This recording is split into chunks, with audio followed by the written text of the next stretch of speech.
Takadosh Boker Or Masechet Bava Batra Daf 15a1. If you remember yesterday, we were speaking about the entire concept of who wrote every single sefer. So we spoke about the order of the Nevi'im and then the order of the Ketubim and who wrote the Nevi'im and who wrote the Ketubim. If you remember, we were finishing off by mentioning that David HaMelech wrote the entire sefer of Tehillim, but through 10 different people, right? That means there were 10 elders, and some of them were Bnei Korach. That's how the daf today starts. That there were 3 children of Korach, Asir, Elkanav, Aviasaf, and they were the ones that did Pirkei Tehillim Membet until Memtet. That's why it says Lamnatzeach Livnei Korach Mizmor. Then we continue by saying that Yirmiyahu wrote his own sefer and Sefer Melachim, and the Kinot, Chizkiyahu and his students came and they wrote, right? Yeshaya Mishle Shtir Hashirim Kohelet. And Shekinah Zagdullah wrote Yecheskel Shnei Masar, which is Trei Asar, Daniel Megillat Esther, and Ezra, he wrote his Sefer of Ezra and the Divrei Yamim, the Yachas of Divrei Yamim, until where he was alive. The Messiah le Rav, this actually is a proof to Rav. The Amar Rav Rav says, review the name of Rav, Allah, right? Lo Allah Ezra mi Bavel, ad sheyiches atzmo ve'ala, meaning Ezra Sofer did not come up to Eretz Yisrael until he was able to do his Yachasim, his Yichus, right? Which means basically, where is his genealogy? And then he was able to come up to Eretz Yisrael. Okay, fine. Umanaske. So who finished then Divrei Yamim? So says the Gemara, Nehemiah ben Chachlaya. It's Nehemiah ben Chachlaya. He was the one that finished Divrei Hayamim. Okay, fine. Now we're going to analyze a little bit that which we started. If you remember, we brought down and we started that who wrote the Bible? Moses. Yeah, Moshe Rabbeinu wrote the Torah. Fine. Until the end, the last 8 psukim was done by, right, Yoshua bin Nun. So it says here, Amar Mor, Yoshua katav sifro shmona pesukim shebatorah. So Yoshua wrote his own sefer Yoshua, plus the last 8 psukim in the Torah, which explains about the death of Moshe Rabbeinu. So Tanya, we learned in the Braita, Kemanda Amar, according to the Manda Amar, that says shmona pesukim shebatorah Yoshua ketavan. Yoshua wrote the last 8 psukim in the Torah. The Tanya was learned in the Braita, Vayamot Sham Moshe Eved Hashem, right? And he died there. Moshe, the servant of Hashem. If Shar Moshe, right, the Katav, it's possible that Moshe Rabbeinu is passing away and he's writing down, by the way, Vayamot Sham Moshe. He's writing that he's dying. What's going on? Elad kan Katav Moshe. Until those words was Moshe Rabbeinu. Mikan ve'elach, from then onwards, it was Yoshua bin Nun. Divrei Rabbi Yehuda. Those are the words of Rabbi Yehuda. Ve'amri la, or some people say it was actually Rabbi Nehemiah. Amalo Rabbi Shimon, says Rabbi Shimon to Rabbi Yehuda or to Rabbi Nehemiah, if Shar Sefer Torah Haser o Tahat Uchtiv Lakoach et Sefer Torah Zeh, says I don't understand you. He says we know that if the Sefer Torah is missing even one letter, it is pasul. Now, are you going to tell me now that the Sefer Torah, which was written by Moshe Rabbeinu, right, is going to be chaser? It's lacking? Because if you're going to say that Moshe Rabbeinu didn't write the entire Sefer Torah, but the last psukim he didn't write, so therefore when it says Lakoach Sefer Torah Zeh, so it's chaser, so it's pasul. That's what's going on. How could it be? Ella barada. Ad kan HaKadosh Baruch Hu omer, u'Moshe omer. Until here, HaKadosh Baruch Hu was telling Moshe Rabbeinu what to write, and Moshe was being choser and saying what to write in order not to make a mistake. Until today, there are a lot of sofrim and all that. They do it until today, which means, right, I come and while I'm writing, I'm saying the word out loud already. So I'm not making a mistake. So many times nowadays, they'll also copy word for word. But even with that, they'll still say it. Why? Because many times when you're saying it, you won't make the mistake. But if you're not saying it and it's just in your mind, many times you can make a mistake. So that's exactly what happened. Right? And that's what Rashi says as well. And that's what it says here. מכאן אנו לומדים שהכותב ספר תורה חייב להוציא כל מילה בפיו קודם שיכתבנו. Look in the Tur Shulchan Aruch, סימן ל"ב, סעיף ל"א, סימן תרצ"א, סעיף ב' ברמה, and יורד דעה, סימן רע"ד, סעיף ב', ואפילו אם כותב מתוך ספר אחר, צריך להוציאו בפיו. Even if you're writing, you're copying. I'm copying one to one. No, take it out of your mouth. They learn it from Moshe Rabbeinu. So he says, and that's what Moshe Rabbeinu was doing. Mikam va'elach. But from then onwards, meaning the last 8 pisukim, HaKadosh Baruch Hu Omer, Hakadosh Baruch Hu is the one that's saying it, what to write. Umoshe kotev bedema. And Moshe Rabbeinu was writing it, right, with tears, right? Meaning he didn't say it. He didn't say it over. He was writing it with tears because of so much sa'ar. So he comes and he says, so therefore, since he didn't say it, right, it's not the ktiva, that's what he's saying. It doesn't look like mamash sheket, right? But he didn't actually say it. So he says, just like it says over there later on, Vayomer lahem baruch mipiv yikra elai et kol הדברים האלה, ואני כותב על הספר בדיו. Comes, right? This is talking about a nidiyah. That Baruch ben nidiyah comes and he tells Sarei HaMelech, right? That he says, from the mouth of Yirmiyahu and Navi is all these things, right? Vani kotev, I'm just writing it down on the sefer b'dio. Fine. So he says, so there it's actually written that he wasn't actually choser al, beforehand because they were kinot. So since it was kinot, it was something negative. They didn't want to say it with their mouths. You understand? I mean, something negative they don't want to repeat. You understand? Like if you already said it, I don't need to say it again, as I say. You understand? Like they didn't want to do that. Fine? Okay. Kiman azla. So who does it go like then? Right? When it says over here, Hadamar Yoshua bar Abba Amar Rav Gidal Amar Rav, that which Rav Yeshua bar Abba says the name of Rav Gidal Amar Rav, Shmona psukim shebatorah yachid koreh otam. But the 8 last psukim, even a yachid could read it in a tzibur, which means that he says over here, they don't stop between them. Everybody has to read it, meaning it has to be read by one person. Meaning, you know that, for example, the brachot, when I say brachot, it's a euphemism for the opposite, right? You're not supposed to stop in the middle. So the same thing over here. That means it has to be that only one person reads the last 8 psukim in the Torah. And by the way, that's exactly what we do on Simchat Torah. Simchat Torah, we stop before the end, and we do Lasher Amar and Meona. You could do it 1,000,000 times. And then comes the Chatan Mesayem. And what does he do? The beginning of the parasha until the end. But you'll never do Musifim in the end, the last. You don't do them. No Musifim. Right at the end. You can't break it. You can't break it up. It has to be one person reading the entire thing. But Moshe, that's what we're saying over here. It's something of, right? He says over here,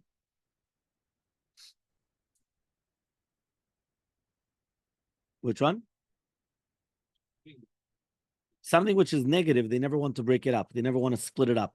And so here, since it was something that it was not, so it was Moshe Rabbeinu crying, so therefore they did not come and they did not break it up whatsoever. Yes. Yeah.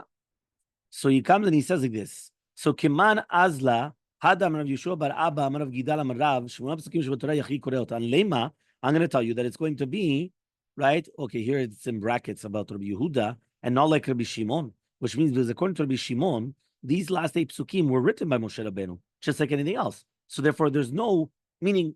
If you're going to tell me that it was Yoshua, so okay, I understand. It was somebody else that wrote it. So therefore, these 8 psukim have a different deen than everything else. But if you're going to tell me it's Moshe Rabbeinu, so therefore, what's the difference in the last psukim and everything else? So he says, no. Afilu Temar Rabbi Shimon, even we're going to tell me Shitat Rabbi Shimon, the fact that they changed, that the last 8 psukim was changed in laws, so we wanted to have them in different laws as well, which means that we didn't want to apply it to anything else. So to here, it was written bedema, it was written completely differently, and therefore, right, we did not want to come and change from it. Fine. 2 dots. Yoshua Katav Sifro. Yoshua comes and he writes his own sefer. So he says the Gemara, one second. What did you tell me in the Torah? You told me in the Torah that one shita was that it was Moshe, that was Yoshua writing the last 8 psukim. Why? Because it says that Moshe Rabbeinu passed away. In Yoshua, it's written Vaktiva Yamot Yoshua binu Neved Hashem. The exact same question you could ask on Yoshua. It's written at the end of Yoshua that he passed away. So who wrote that? What? He wrote it and he's still alive? So answers the Gemara, Deaske Elazar. Elazar HaKohen, Elazar ben Aaron HaKohen, he was the one that finished it off. So says the Gemara, V'aktiv Elazar ben Aaron met. 1 second. But at the end of the pasuk there, it's also written that he passed away. That was 4 pasukim later. Meaning in chapter 24, pasuk 29, right? Kaftalet Kaftet, it's written that Yoshua passed away. 4 pasukim later, it's written, right? Elazar ben Aaron passed away. And they buried him. So what's going on? Yeah? So answers the Gemara, you're right. The Aske Pinchas, it was Pinchas ben Elazar that finished it.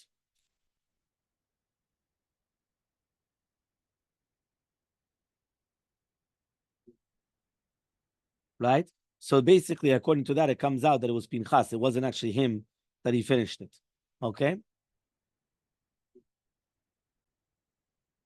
That's the Gemara. Shmuel katav sifro. Shmuel Hanavi wrote his own sefer. Ve'aktiv Shmuel met. The same question. Shmuel Hanavi also passed away.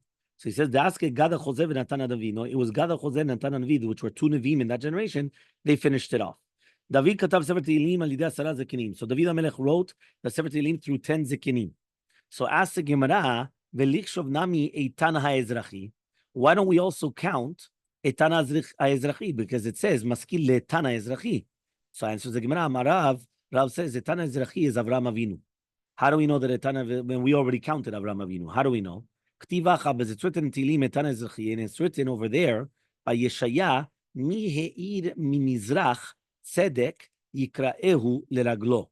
So therefore, since it's written over there that Avraham Avinu was called an Ezrachi, right, from Miheir Mimizrach, because he came from the Mizrach, right, and therefore he comes and he says, and he's also called Eitan, as it says in Melachim, B'yerach ha'etanim, Tarshu Chachamim Yerach shenoldu bo et etanei olam, which are the Avot HaKdoshim.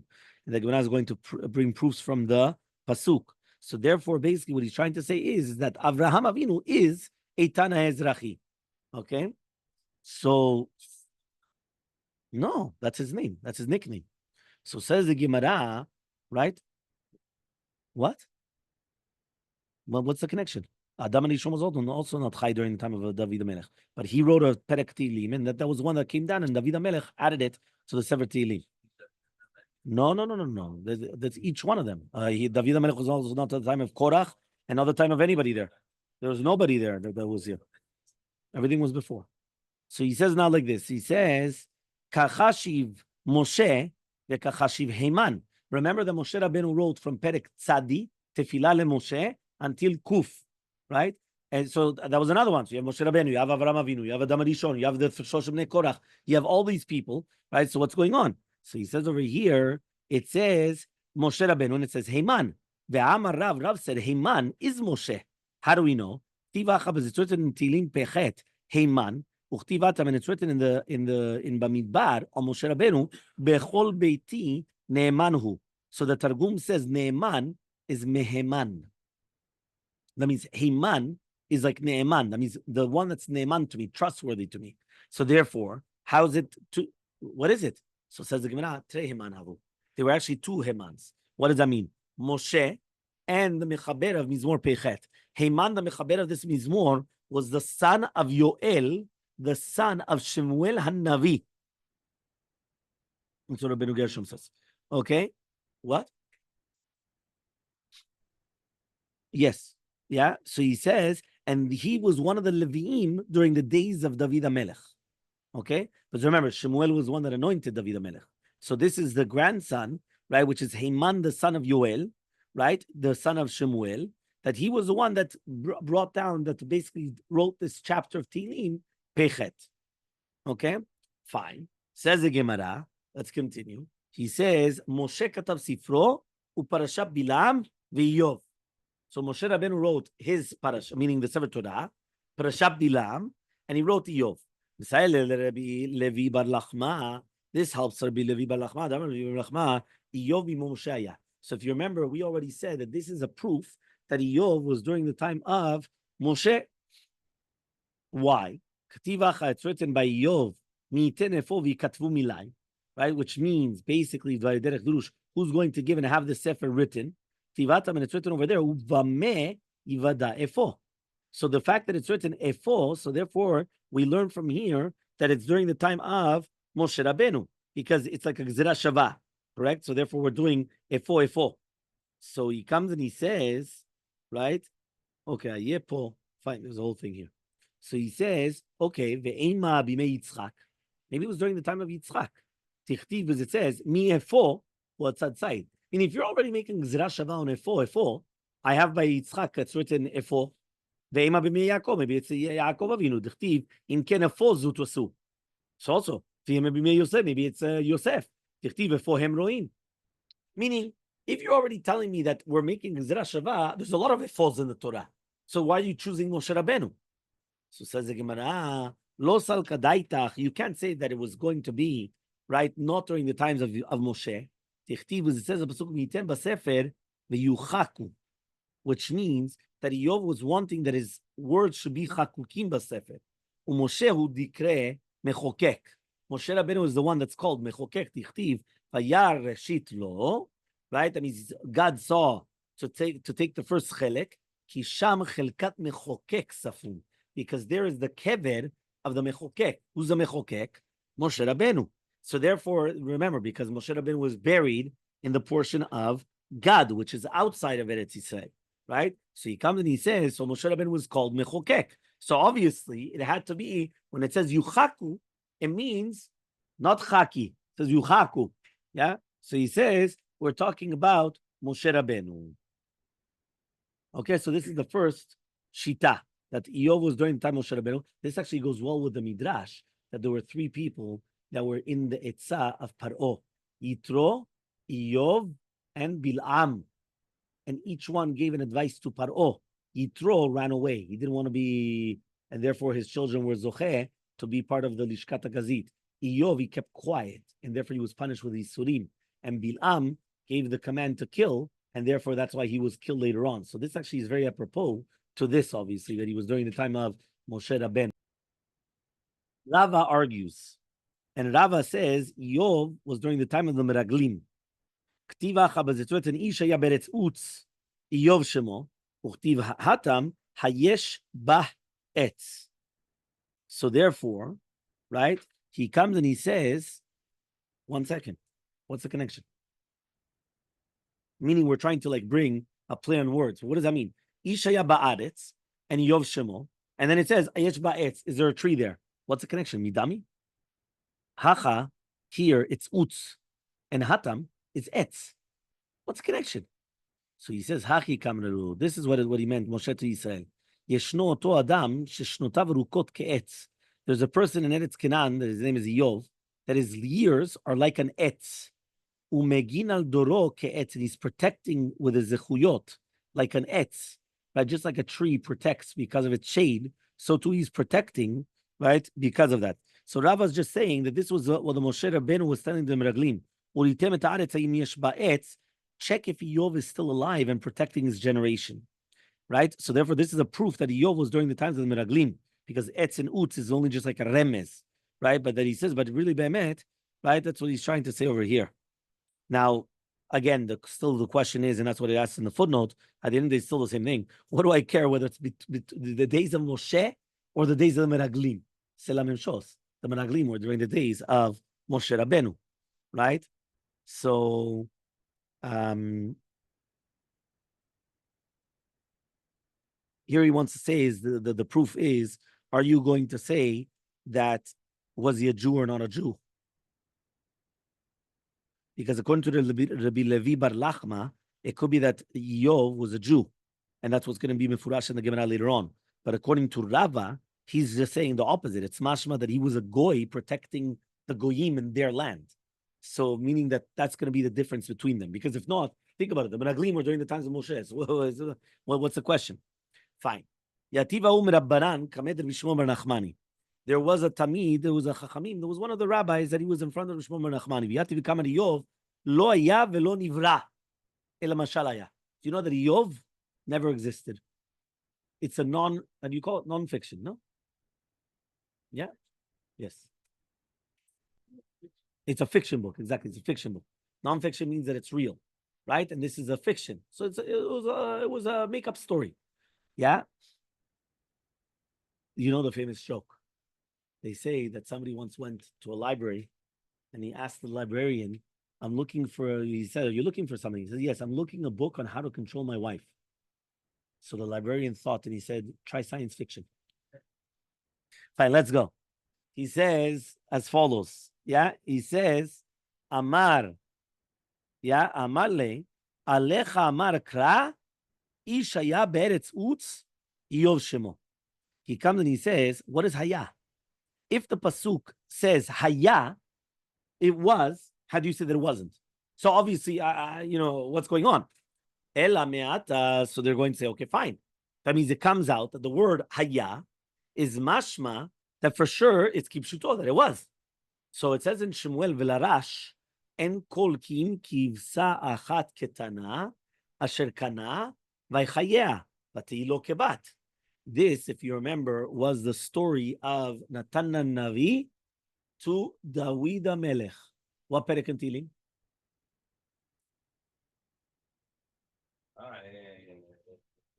Kasher Bal Batshava. No?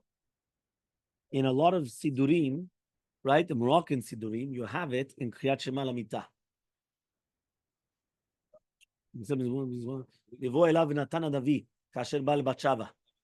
Yeah. So he says it's a musar, and this is actually Perek 51, Nun Aleph, Tehillim. So here it says there he comes and he says Vilarash and Kolke. So he's giving him a mashal, correct? It's a mashal. It wasn't a true story. So the Navi is giving a mashal to David HaMelech, and he says, right, Vatehi lo kevat mihava. What did the story actually take place? And it says Vatehi ela mashal be'alma. It was a mashal. So to you, it's also mashal. Meaning, even if it said the word haya, it could still be a mashal. So what is he telling the student? No, on you it says haya. What haya? Here it's also haya. It says vatehi. So says the Gemara, if so, right? Shemo v'shem yiro lamali. Fine. Let's say even it's a mashal. So why do I need the city and the name of the city and his name? Right? So therefore, that's why he's saying a mashal does not need so many details. Right? That means basically, if you're going to tell me it's a mashal, okay, it could be a mashal. It doesn't make sense to make so many details out of mashal. Okay? Another dea. Okay? So it means one more time. So the first dea was during the time of Moshe Rabbeinu. Then second shita, meraglim. Third shita never existed. Iyov never existed. Another shita. Rabbi Yochanan ben Elazar Damar Tavayu. Iyov me'ole gola haya. He was the ones that came up to Eretz Yisrael after Galut Bavel. Yeah, ubet midrasho betveria area, and he had a bet midrash. Where? In Tiberia. He had a bet midrash in Tiberia. Yeah, okay. Matevei. So we're going to ask the following question. You mentioned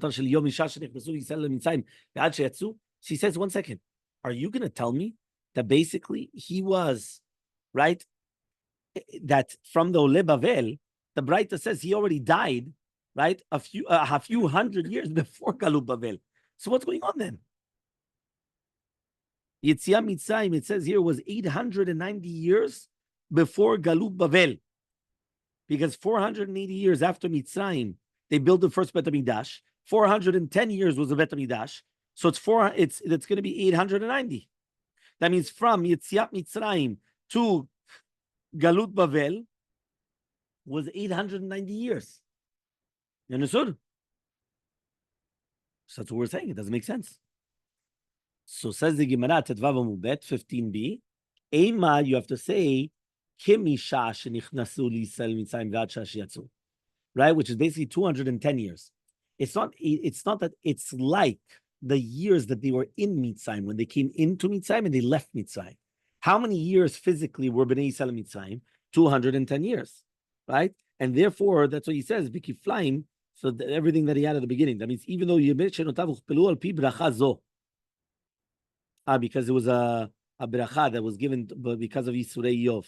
So he comes here and he says, so if Yov was alive another 140 years old, so he lived 210 years. Okay, that's what comes out. He lived 210 years.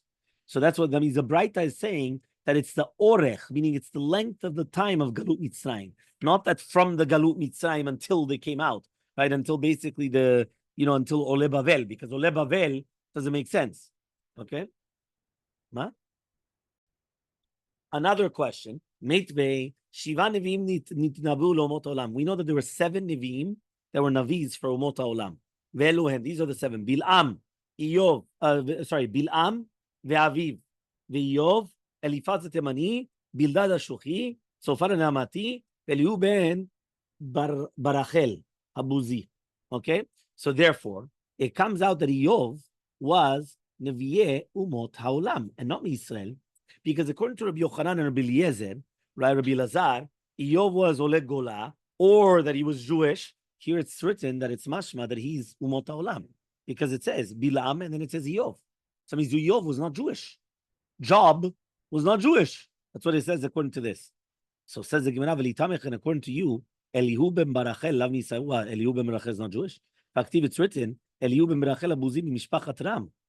Right? What does that mean? From the fact that it says mishpachat Ram, there's much that he's a Yisrael because it's coming from the father. Right? Here he says Ram is a kitzur of Avraham. That means he was from the family of Avraham Ivri. So he comes and he says, Ela rather, inabui naveh leumot haolam. You're right. Maybe it could be that he was Jewish, but his prophecy was for the goyim. Hachanami, so to hear Yov, his prophecy was going to be for the goyim. That means even though he was Jewish, right? But it doesn't disprove anything. Okay, he's Jewish, but the prophecy is going to be for the non-Jews. So says the Gemara, Utu kulu neveh belo neveh. He says what? All the Nevi'im, they didn't do anything for the goyim? And he was only for the Jews and it wasn't for the non-Jews? So says the Gemara, no. The majority of all the other Nevi'im, and all the Nevi'im that we spoke about until now, their prophecies, the cut of their prophecies was for the Jews. Here, the cut of their prophecies were for the Goyim. So even though it could be that Elihu, Ben Barachel, Abuzi, and Iyov were Jewish, but since their cut of prophecies were for the Goyim, so therefore it brought it down separately. Fine. Another question then, right? If you're going to tell me that he's a Yisrael. So until now, we had different shittot. When was he alive?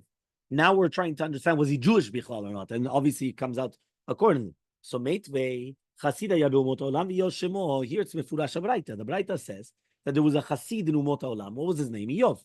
So it comes out that Yov was a Chasid Umot Olam. So he only came to this world in order to receive a reward. So HaKadosh Baruch Hu brought him Yisurim. And he started cursing out. So therefore HaKadosh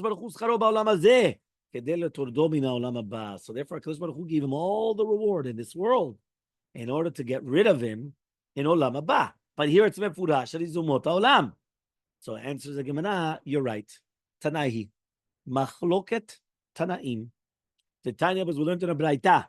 Rabbi Elazar says he was during the times of Shafot HaShofatim, right? Which is basically in Ruth, Megillat Ruth. Shneimar, but it says in the pasuk, "Hen atem kulchem chazitem v'lama zeh hahevel tebalu." Eze dor shekulo hevel. What is the door that even the good ones was nothing? And ve'omer ze doro shel Shafot HaShofatim. He says that means even the good ones were mekulkalim. He says this is a generation of Shafot HaShofatim. That is the first shita of Rabbi Elazar. That means Kilu is the generation were judging its judges. Okay, so according to this, it comes out, right? And why? Because it says there that they came and they rebuked Iyov. That was his friends, right? So he comes and he says, Rabbi Yoshua ben Korcha, right? He comes and he says, Iyov b'mei Achashverosh hava. Iyov was during the time of Achashverosh.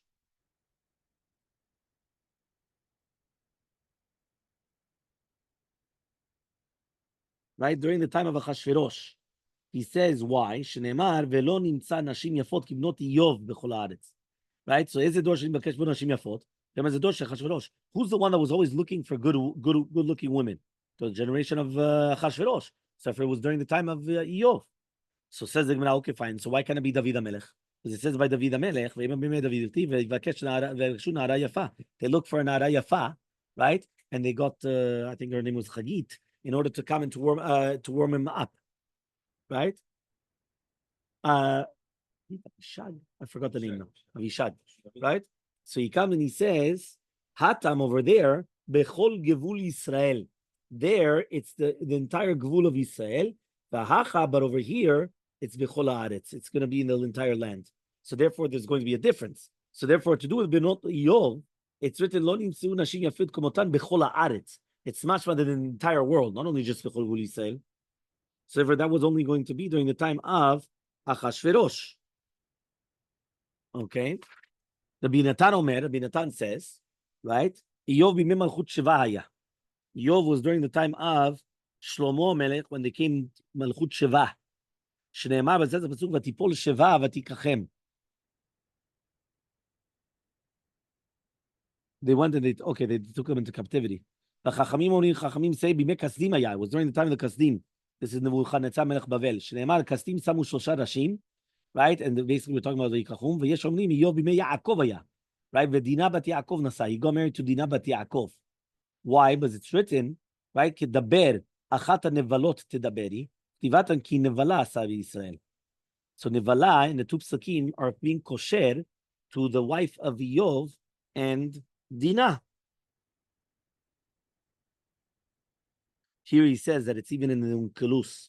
If you take the Targum, right? The Targum, not Unkelus, probably Yonatan and Oziel over there. It says, Vatome lo ishto.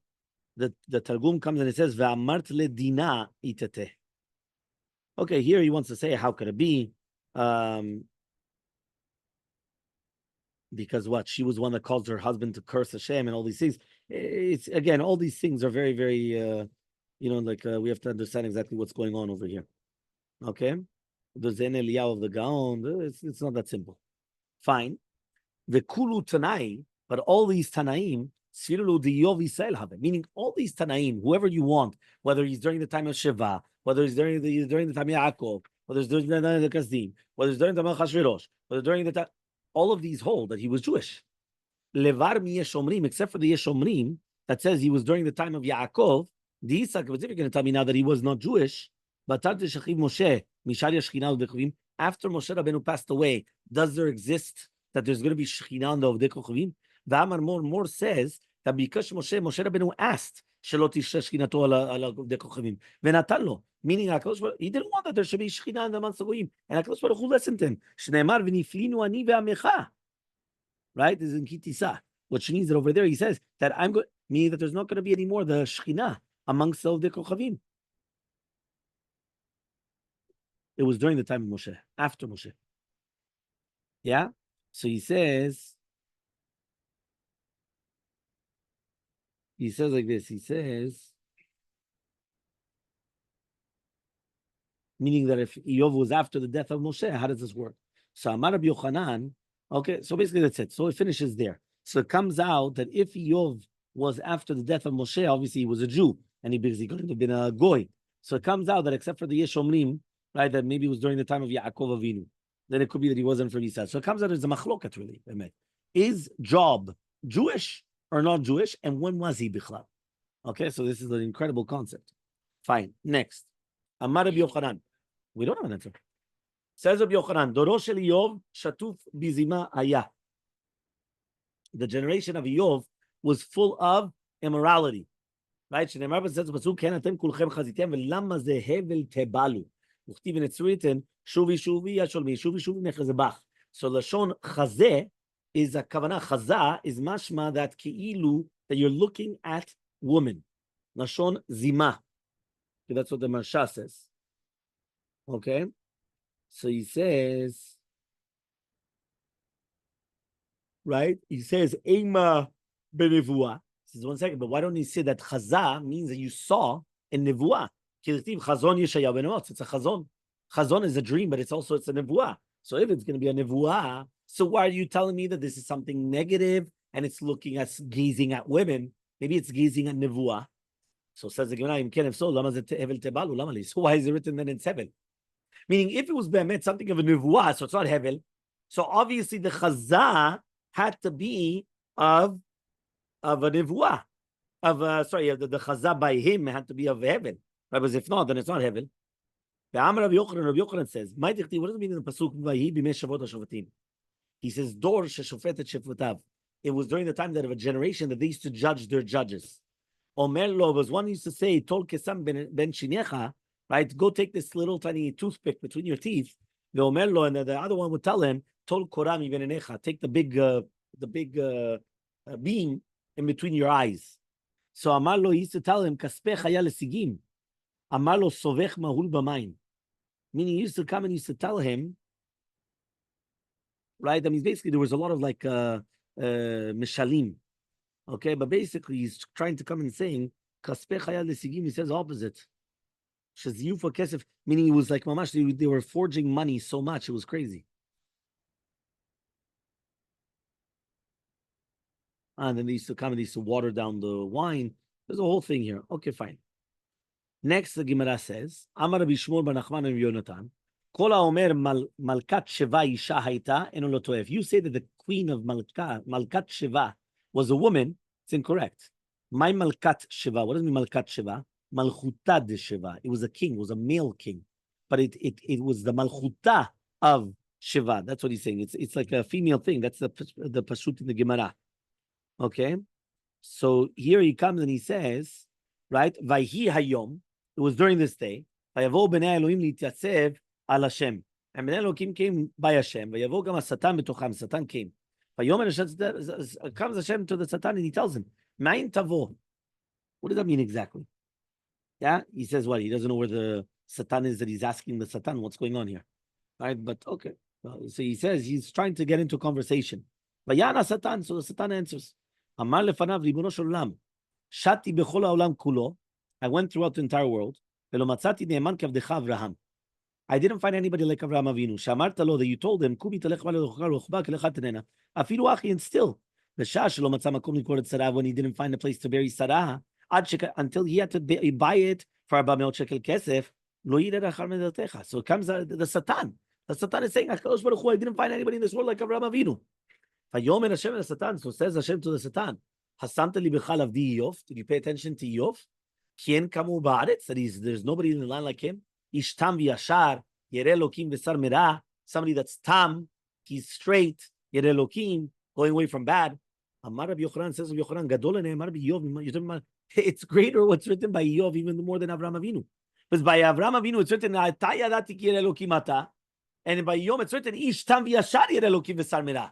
So it's much more even greater. What does it mean v'sar merah? Amar Rabbi Shmuel, Iyov vatram, he was a vatran.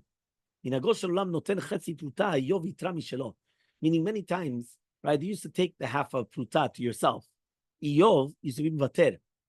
What does that mean? You know, many times it happens that you have to write a check. So how much is it? $497.93, right, or 37 cents, or whatever it is. So many times, okay, $4.93 here, take it. You know, the other cents, kilo, that's it. It's already enough. He used to do the exact opposite. He used to be vater from his own. He used to give the up. So v'yana Satan et Hashem v'yoman. So the Satan comes and he says, Hachinam yarei Iyov Elokim. He says what? Is he stam bechinam? He's God-fearing. Halo atzacht ba'ado uvad beto. You gave him everything. What do you want? You give him beracha. You give him mikneh. Obviously he's going to be yereh Elokim. If a person has all the beracha in the world, it's obvious that he's going to be God-fearing. So my Masechet berachta. What does it mean? You blessed his Masechet. Anybody that took money from Iyov got beracha. He had tons of flock. It went through the entire gather of the world. The wolves, would kill the izim. They would kill the wolves. It was the exact opposite. So says the Gemara, fine. Says,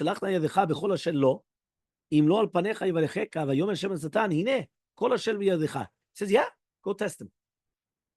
But the Satan comes and tells him, what? If you're going to put your hand to him, now let's see if he's still going to be a God-fearing person. So HaKadosh Baruch Hu tells the Satan, he's in your hands. They're coming, they're eating and drinking, the children, the boys, the girls. What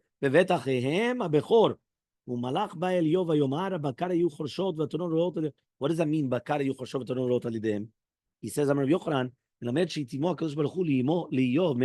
he gave him ki'ilu like olam haba.